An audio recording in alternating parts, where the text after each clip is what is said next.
nga rin ang ganap ko dahil maghapon ang field trip ng bebe ko. Tamo naman siya, kinulangutan pa yung dinosaur. Tamang picture-picture nga lang kami dahil madalang lang to. Nangangayaw na nga yung anak ko dahil pagod na raw siya. Mare, ako yata ang batas sa pamilyang to. Yung tipong galit siya sa ina niya pero naka-peace sign siya. Dito nga kay Papa Jesus, siya na yung nagpresentang magpa-picture.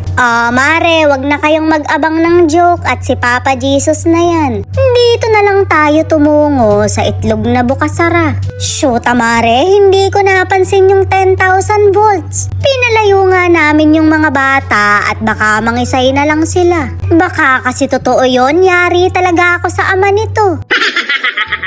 Sabi ko nga'y maglalapit siya sa akin kahit sa piling ng mga kaklase siya masaya. Kita mo naman yung lola mo, binabantayan ka rin dito. Sa halip na nasa bubong siya, sinundan ka pa rin sa field trip. Shoot, Mare, napakalaki ng dinosaur. Takot pa naman ako sa malalaki, ang alam ko'y may tawag sa phobia na yun. Tinanong ko nga yung bebe ko kung gusto niyang magpa-picture pero ayaw niya rin. Kaya naman naglakad-lakad na lang kami at nakakita siya ng dinosaur na umiiyak. Naaawa daw siya, Mare, kaya ang sabi ko'y buhatin niya't patahanin.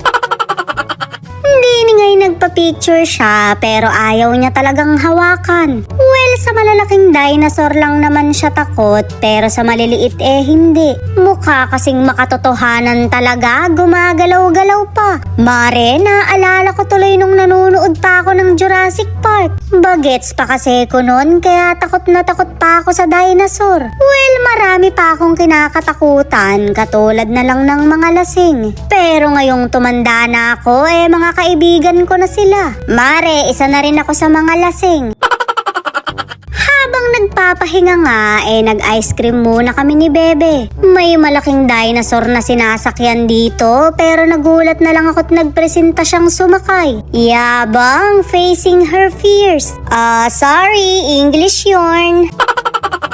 Natapos naman niya yung sakay niya na hindi nagpapababa. Mukhang hindi na siya takot pero expected ko naman yun. Mare, hindi pa ba siya sanay? May dragon nga sa bahay namin. Huwag niyo nang itanong kung sino at ako lang yun. Bumubuga ng apoy tuwing magagayakan kami sa school.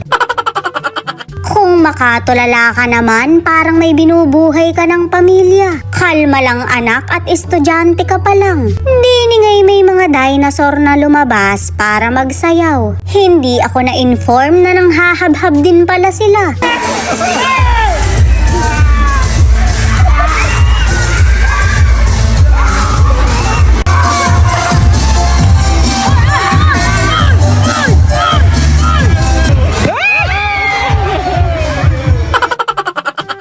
Shoot, Mare, mabuti lang at walang naninipa. Medyo nakakagulat kasi dahil kabod na lang silang nang hahabhab.